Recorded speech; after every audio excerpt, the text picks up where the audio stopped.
I'm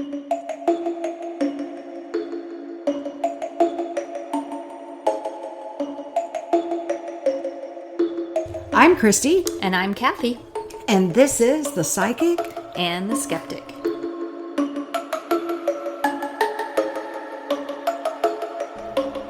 Welcome back to our series on the paranormal. This is part 2 on our episodes about all things dealing with abnormal or the paranormal. And in this episode, we're going to talk about poltergeist activity or telekinesis. So we're playing mind games today. Oh, yay. Love mind games. So first up is poltergeist. So we've heard, and if you're of Gen X, you're very aware of Poltergeist, the movie. So you have it in your head of what this is. And we have clients coming to us saying they have chaotic activity and assume they have what's called a poltergeist, which then gets me all, I don't know, worked up because of my thoughts and beliefs on what a poltergeist is. So Christy, can you define that for us? Let us know. Yeah, actually, it's not really a ghost. In fact, the word poltergeist is a German word, and the word polter means to make sound or to rumble, and geist, the other part of it, means ghost or spirit. So put that together, folks, and what do you got? Well, noisy ghost or rumble ghost or loud spirit. But that's not really what it is. Poltergeist is not a noisy ghost at all. In fact, around 1977, they started to figure out that it is connected to telekinesis. So poltergeist is where you can use your mind and one is able to like move objects, or in some cases, rocks can fall from the ceiling. Rocks? Yeah, rocks or any types of objects. Yeah, I'm familiar with Hollywood's version of it with furniture moving and stuck to the ceiling. I mean, really chaotic. It doesn't get that Right. intense now. Right. We know that Hollywood puts a lot of stuff out there that is just not real to life. Well, and there's other Hollywood depictions of moving objects with your mind. Like you could go to the movie Matrix, where the Keanu Reeves' character is able to move objects with his mind. You could look at Yoda and the Force, or the movie Carrie from Stephen King's novel. Oh, yeah. Was all about telekinesis. And that's where I think science got involved and tried to explain it as heightened emotional electrical activity in the brain that somehow is able to be projected into an object and make it move. So that was the explanation as far as paranormal investigation goes when it comes to poltergeist activity, that it wasn't a ghost that was actually moving things. It was a living human being in a heightened state of emotion. Right, because telekinesis is all about using your brain power, your mental power to move those objects, right? Right. And look, as we previously discussed, I do have a lot of those psychic abilities, but this is not one of the ones that I have, unfortunately. This is one where my skepticism, actually, I don't even have to be a skeptic on this one. I am 100% disbelieving that our minds can even do this. No, I don't believe that our minds can't.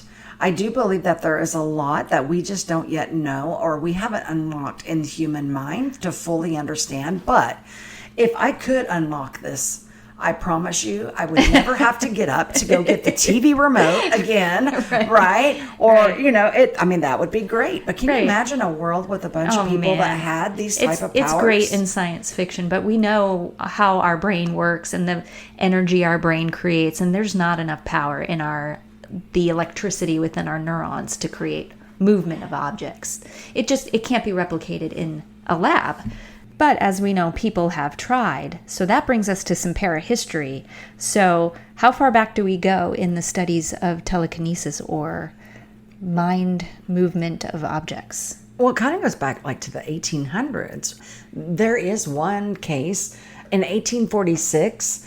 The girl's name is Angelique Cotton. She became known as the Electric Girl of, and my French is horrible. How would you pronounce that French word? The Electric Girl of what? Bouvigny? Bouvigny. Hey, yeah. I was close. Yeah. Anyway, she actually gained international attention for exhibiting some of these psychokinetic powers. Right. So what she would do is she would go near an object and kind of extend out her left hand, or if it was close by her left hand, it would move. And then they also noticed that she kind of had like these jerking movements on her left Like a side. seizure? Well, that's what I'm wondering. I'm wondering if they said it because it was jerks and it felt like an electric shock. So I'm wondering if this caused some sort of seizure. Or if she was having some seizure that caused the movement, like she bumped it or something. Right, because, you're talking about the mind. Yeah, and how much movement was she doing with that arm? I mean, it could have been a true seizure. You can have... It was flopping like a fish. You can have... Well, and then maybe they didn't see that she knocked the object over when she...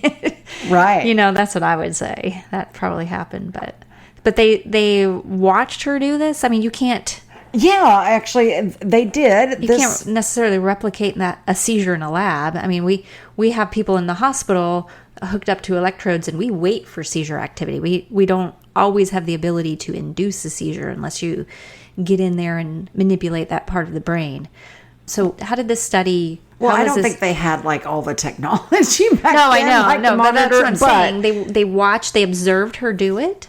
Well, scientists and doctors actually did investigate her case, and they themselves were kind of like stumped, right, with the phenomenon that was going on. So they saw it. They saw it happen? Apparently? Yeah, they saw it happen. They saw that the objects would move or be thrown from that left side with their hand, and they really did not have, an explanation for it. So, I don't know. They probably just didn't see it move. Didn't see her hand hit possible. it. Yeah. I mean, some of them were saying 1846? 46, yeah. Some of them were saying it was related to magnetism or some form of electricity. Which your body can't create. I mean, we know that now. I mean, maybe then they weren't sure. I mean, they believed a lot of stuff back then. Oh, yeah. Well, she was even sent to Paris for further examination. This is how much attention that it got. She was sent to the Academy of Sciences in Paris. But guess what? Nothing happened. Exactly. The phenomenon ceased. Now, then the Academy kind of like withdrew everything. Poo-poo.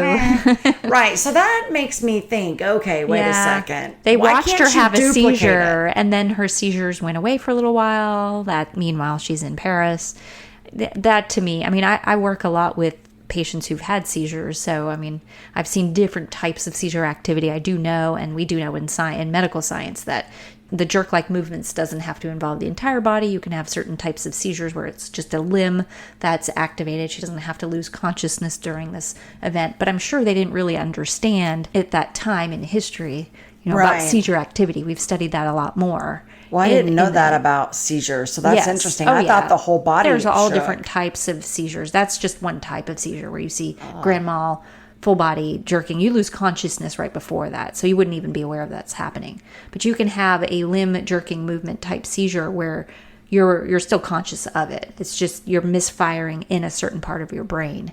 Wow, okay. I had a dog that had seizures. Yeah, aw, poor dog. In the past. I had a gerbil when I was a kid that had a seizure disorder. Luckily, though, no one in my family has had any problems with seizures. Yeah, and even still, we're studying seizures now and how to best control them. And the scientific advancement and the surgeries we can do is phenomenal. But anyway, that's my suspicion. That's the skeptic viewpoint. Right. Debunked. Move on. What's our next I think case? that one, if I had to say on that it's too 1846 old. case. Right. I have to say, I have to call a little on that one. So our next case brings us all the way up into the 1930s. All right. Yeah. So still a little junk science going on around that time, but I'm, a little Did you say junk science? Did you just coin that term? No, that's not my term, but it's out there. So what happened in 1930s? So there was a parapsychologist, J.B. Ryan. Now, first off, this is the Duke case, right? Yes, he was out of Duke University, and I didn't even know back in the 1930s they had parapsychologists. Right, yeah. I mean, today I could see that a little bit more, but I did not know back in the 1930s. So anyway, he established his own laboratory, a parapsychology laboratory at Duke University, and he would try to conduct experiments on different sorts of things like ESP and psychokinesis. So yeah, he had an interest in the psychology and within the paranormal realm. Oh yeah, he or was field, very much yeah. a paranormal junkie. And I would say even in the 1930s, we still didn't have a complete understanding. We still don't completely understand how the brain works, but we have a much better understanding nowadays. So I could see a major university being open to those things even back in the 1930s. Yeah, that they could have nowadays, a not so much. No, right, because we understand more. You know, we've learned a lot more through research. Well, one of the big things that he was actually known for is that he had these things that were like dice experiments, and he would basically test his subject.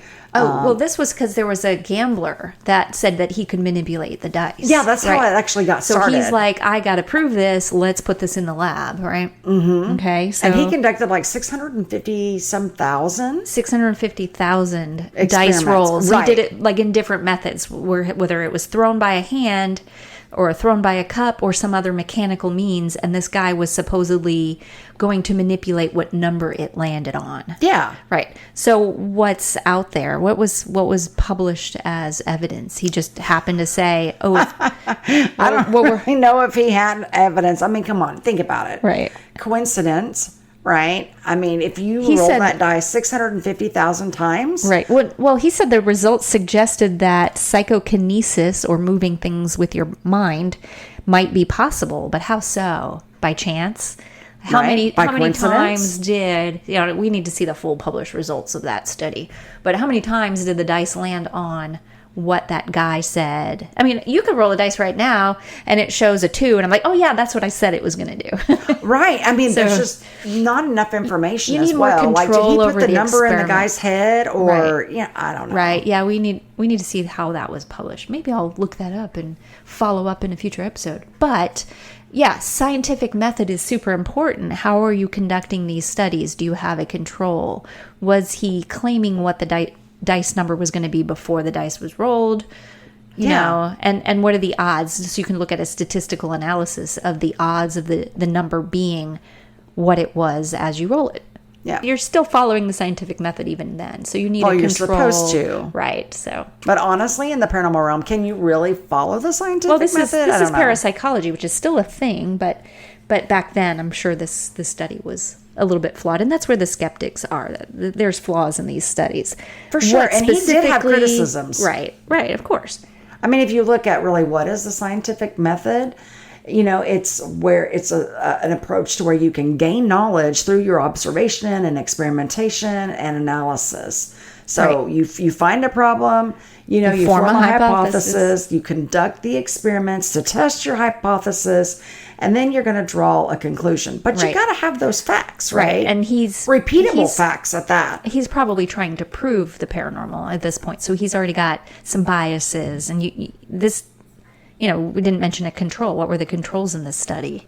Right? You have to have a control to compare to, and you have to be able to replicate it. So more rolls of the dice are going to increase your statistical odds that he lands on the number that he thought it would be. Right. So that's what I think happened. Yeah, I tend to agree. But then on that there's one. a famous case from 1977, I know believe. which one. I just watched this movie a couple weeks ago. Yes. The Conjuring 2 was based off of this real-life story from the late 1970s.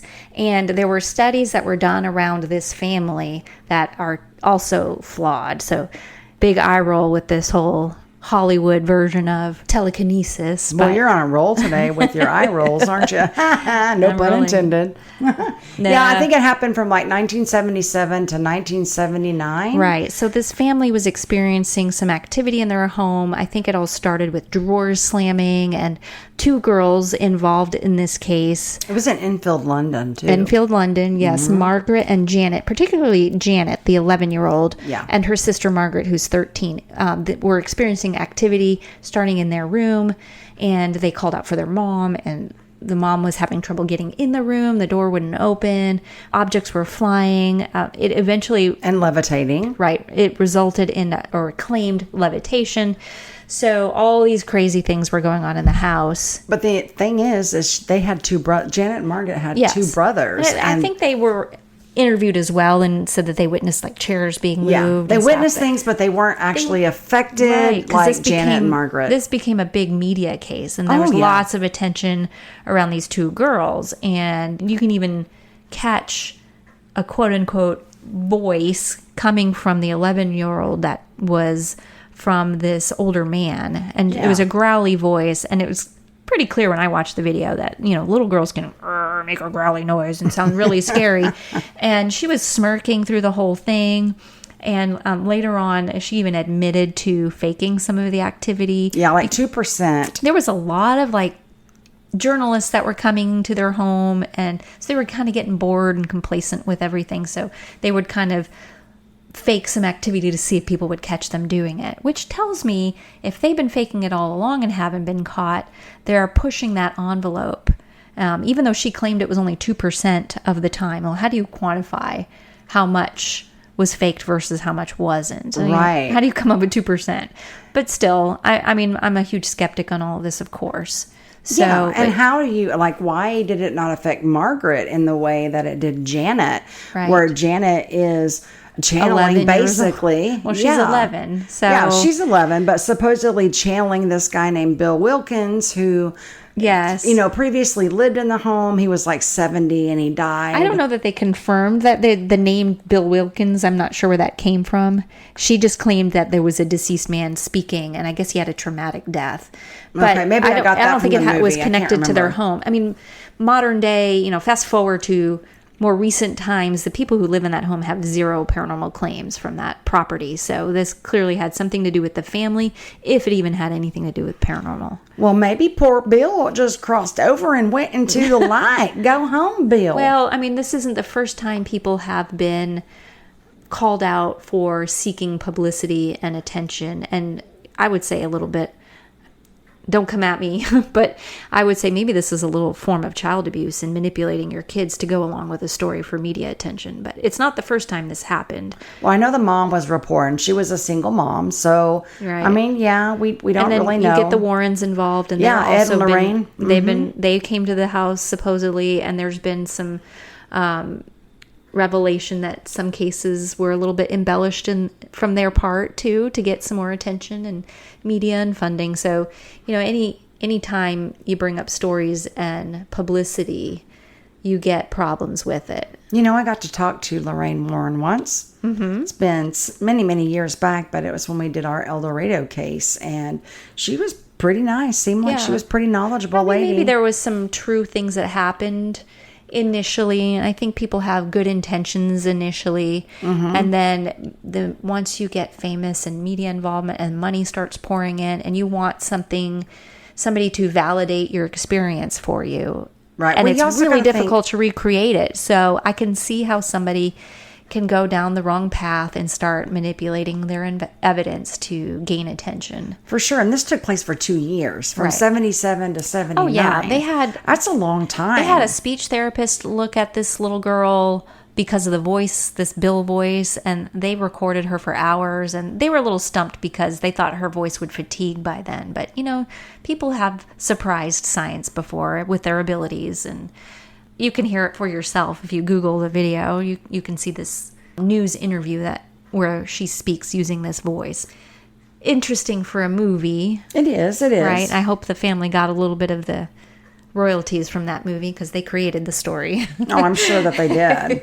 I don't know. They did. I don't know if they were contacted. I mean, I'm not trying to speak ill will of the family. We don't truly know what happened, but it's more likely that it did not happen. It wasn't real. It was... Well, even if it didn't go according to the way that, the movie put it out there, because that forget movies. Hollywood changes. Hollywood, but there might be a lot of things that wasn't even brought out or mentioned that, just things that we don't know. And what pushes somebody to fake activity like that for attention? I would not. I myself personally, no, I wouldn't do that. But and when it comes to our clients, they see stuff like this and they know people get called out for that. And when we get a client that really wants us to keep hush about what's going on, that kind of perks my ears a little bit because they're not seeking attention. They're really truly scared about what's going on. So it kind of takes away from people who might truly be experiencing something a little bit paranormal in their home. It's why a lot of people are hesitant to reach out for help because they don't want to become a big media spotlight, Right. Well, you also got to think Oklahoma is a big part of the Bible Belt, and we do have a lot of clients who They don't want anything mentioned, like you were saying, and that's because they don't want to, like even businesses, they don't want to be known as being haunted. Right, and I would say even just having investigated in other parts of the country too, sometimes religion actually increases the number of clients you get because of religious beliefs lean more towards the existence of there being some kind of life after death, and then you have more clients thinking that's what's happening. Right. So when they have a team they can go to, more people will reach out. Yeah. Versus other parts of the country where there are fewer believers in religious aspects and maybe an afterlife, then you have less people reaching out. Maybe there's more people who tend to explain away in their own heads, try to logically explain, and they don't really have any need for somebody to come in because they've already figured out what's happened in their home, right? Yeah. Well, and that's what we tell a client anyway, is like, listen, if you don't know what's going on, we'll come in and we'll help you figure it out. Right. But, I think a lot of people are looking for cleansing services and stuff like that, which, that's not what we do. You're going to have to get a priest for that. We're just there to kind of help, see if we can figure out a logical explanation for it. For sure. Right. So since we live in Oklahoma, we have to talk about a case back from 1991. Didn't make national headlines or anything, but it was kind of local news back then. And then word got out, and then paranormal investigators from all over were coming and checking it out. So this was the McWethy family, and they lived in Central Homa, Oklahoma. What a name. Central Homa, Oklahoma. There's lots of homas in Oklahoma. Homa. Would you like to tell someone, yeah, I live in Central Homa, Oklahoma? Yeah, they're just stuck. What is that one our meteorologist gets on? It's Slap Out, Oklahoma. I mean, come on. We've got so many funny names. Exactly. Where do you come up with half of the names? Wow. I know. Hey, Central Homa. Anyway. Okay. We love you in Central Homa. It's a podunk town anyway. I've been, which is why I'm bringing this up. Right. So, but the mom's name was Maxine. The daughter is Brenda. And of course, the daughter, Brenda, is a teenager at this point. But it kind of really began because Maxine and Brenda both started noticing that objects were being thrown. They were hearing heavy footsteps. They even said that rocks would hit the house, and in slow motion. Rocks? Now tell me, how do rocks hit a house in slow motion? Well, I know when there's a tree nearby and there's nuts on the tree, they fall and hit the roof. We've debunked a case where that happened. I was going to say, that sounds like a familiar case way back. So, but anyway, they thought that this spirit, Michael, they thought he was some sort of poltergeist. And again, if you remember back, poltergeist is, the word stands for like a noisy ghost, but it's not really a ghost. But they did think it was a ghost. So they thought this Michael, there was a story about this boy in their basement. Is this the Michael? Yeah, that he died in the basement. Yeah. Right. This is the one that supposedly haunts their house and property. But they said he would throw objects. He'd even carry on conversations with them. And then they said that they would have they'd be touched. So like Michael would reach out and touch them. I wonder how they got the name Michael, though. Or they thought that this ghost was... I don't know. I will tell you that there's been some conflicting stories about where Michael came from. Right, because it's not confirmed that anybody died in their basement, correct? Correct. But some people say that he was killed by his mother because he was deformed. Okay. So this is where me as the property investigator and historian would want to know, how far back does this house go or this property? Yeah, and you're looking up through the assessors. Because... the time in history where that was a thing and stuff like that doesn't get published in the newspaper. Yeah. And then I guess the mom and the daughter both were saying there was other entities now that started coming in besides just Michael. So he's bringing his friends. He's bringing his having friends. A party. Let's party, friends. Yeah. Tearing the house apart. And then they would say that they could hear the, distinct voices. So they knew that there was more than just Michael that was there. So now they brought in an investigator. His name was Dr. Taff.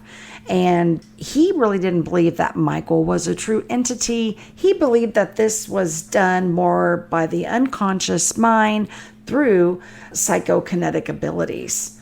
So if you think about it, I know what we ourselves, Kathy, we have heard reports of like when a child is a teenager, they have that pent up emotional stress, right? Or that energy. And when that hormonal changes and chemistry. Yeah. Oh, Lord knows. All the hormonal changes that go through a kid's when they're in middle school. It's a lot of stress. Yeah. Yeah. So basically, when that's pent up, they can release that through the unconscious mind and through that telekinesis, and it can cause things to happen. And this is that's what the theory is. Right? Yes. And anybody that has been doing paranormal investigating for quite a while, they know about this. So if a child has enough of that emotional stress, then supposedly their mind is able to move things. And again, this is a case that was also known for like rocks falling from the ceiling, things. I know, I see your face.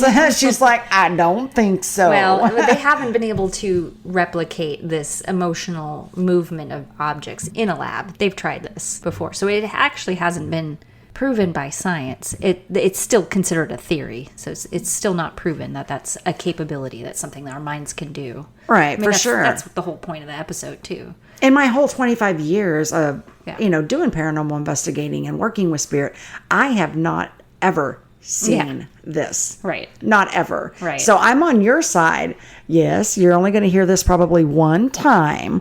Yeah. But I agree with the skeptic. On this one. Yay. Yeah. So, I mean, it would take some hardcore evidence for me to believe this aspect. Yeah, we've had some weird things happen on cases where stuff ended up in a different spot. And so we can't always point to, it must have been a ghost that moved it. But we've had an object in a different position in a room that nobody ever went into. So we saw it in the beginning of an investigation, and we came back to clean things up and saw that this object was completely turned in a different position. So somebody either had to have gone in there and moved it and just forgot that they did, or didn't own up to it, or something paranormal moved it. But that's not necessary. I mean, this is movement of objects is what we're talking about. Right. With the mind. Yeah. So, I mean, that wasn't a telekinesis case. But, okay, so what happened with this McWethy family? Okay, so the McWethy family, this did gain some attention, and a network TV show called them, and they put together, I guess, this little show, and it's called Put to the Test. And, it just kind of was drawing attention basically to the small town and to the McWethy family. Okay. I see what you're saying. Right. But because of this, since this time, the town will also experience some pranksters and sightseers, especially around Halloween. Yeah. As well as I do, around Halloween, all the crazies like to come out. So, let's fast forward, because I told you that, or my paranormal investigating began about 2000. And I was invited, I don't know if it was 2000 or 2001, but I was actually invited to come out to the McWethy home and investigate. Now, when I went out there, I was really looking for Michael. I was looking for any of these entities that was out here. And I had my recording equipment going. I had a camcorder. I had an audio recorder, a camera. And honestly, spent several hours out there within the house and the property. Didn't get jack. Didn't feel nothing. Didn't see nothing. Now, after talking to the McWethy family, I was also told that, by this time, the daughter Brenda, she's already grown up. But at the time when their activity happened, she was a teenager. Okay, and so that's also the theory with this. Right, she wasn't present during the investigation. Right. She wasn't present, but she's already an adult by now. Yeah. And the McWethy family even said that every year that Brenda got a little older, the activity just reduced. Slowly, it reduced. Yeah. And then finally one day, nothing. If you go back and think about that for a second, why would there be such hellacious activity going on, right? And then one day it just stopped. Right. So just another one of those things that's unexplained. It points towards the theory that the mind can do this, but again, we cannot recreate this in a lab. So science is forever going to be pointing away from this as being an actual phenomenon, but yet we got cases where it hasn't been disproven yet. Right. Kathy, we need to get us a paranormal lab. Can we do that, please? Paranormal lab? Yeah, Every investigation location is our paranormal lab. But is it fully controlled? No, it's not. You've always going to have some sort of occur on demand. Right. But you're always going to have some sort of contamination. Right. Well, and you need physics to kind of explain these things too. How would our brain create enough energy to move an object, even in a heightened state of emotion? Right. And this is rare. So if this were something that science could easily explain, then we'd be seeing objects moving in every teenage home all across America. And Oh, yeah, world. because, we got a lot of crazy teenagers out there right now, man, with a lot of psychological We've got a lot distress. of teenagers with a lot of stress going on right now, especially these days. With all the heightened anxiety and depression we see, there should be a lot of this kind of activity occurring, yet it seemed to be more common in the 70s. Yeah, what's up with that? Yeah, see, I We mean, should have more increased cases nowadays. You're right. And I think just people have other ways of gaining attention online and otherwise. Social versus getting news agencies or news organizations to come out and interview you. It's a different way of seeking attention.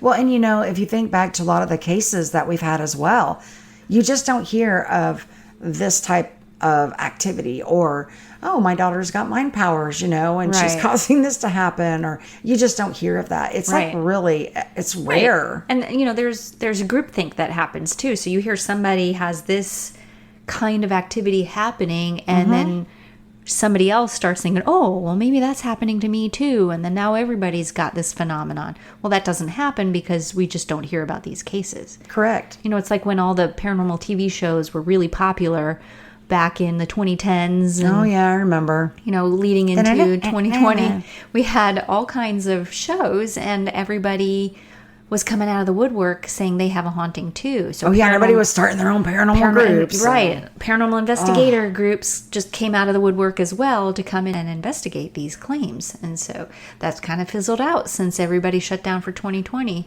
It's not really happening anymore. You're not seeing these shows. You're not hearing about cases. And we're not getting a lot of calls to come in. Yeah, and do just because investigations. it has died down a Right. lot. I think it's just a lot of group Paranormal hype. Right. Yeah. Or parenthusiasm has waned a little bit. We get more calls now on cases that seem a little bit more legit. Okay, so I know we're getting to the end of this episode, but you know what? I'm an 80s kid all the way around, and I'm just going to say using telekinesis, E.T. phone home. He was communicating with his mind, right? You didn't laugh. That's supposed to be funny. Just laugh and make me feel good. I am now. I'm laughing because I'm not laughing. I'm waiting for the punchline. That was the punchline. Sorry, sometimes my humor is dry. I tried. Well, you had me really thinking, though. Like, what do you mean? What was good. telekinesis? Like, he's Because he pointing sticks with out his finger, right? And But he's you were supposed trying to touch the finger. Well, yeah, but I pointed it towards you, so you could have reached out and touched my finger. Well, ATA phone home. I'm yeah, just but where's the wondering. telekinesis? What did he move? Oh, because he floated the. He's using bicycle. his mind. Yes, he floated the yeah. bicycle. He's also using his mind to. Oh, Hollywood loves this Yes, one. and- This superpower. Again, look how many So- movies that we have actually come up with using telekinesis. He Right. could make the flower become Yeah, alive that's after right. it died. Yeah, so many other movies too. She's a little slow, folks. You just got to give her a little bit of time. She'll catch up. yes. So Now you get it. So that wraps things up for this episode. So send us your thoughts. Tell us what is your favorite telekinesis movie. Do you have any mind powers? Write into us at psychicandskeptic, all spelled out, at gmail.com. Tell us your para story and let us know what you think. Yeah, give us some feedback on the episode. What are some things that you'd like to hear? We would love to hear from you. So you can find us wherever you enjoy your podcasts, and thank you for listening. Because the paranormal is the normal. Not yet understood.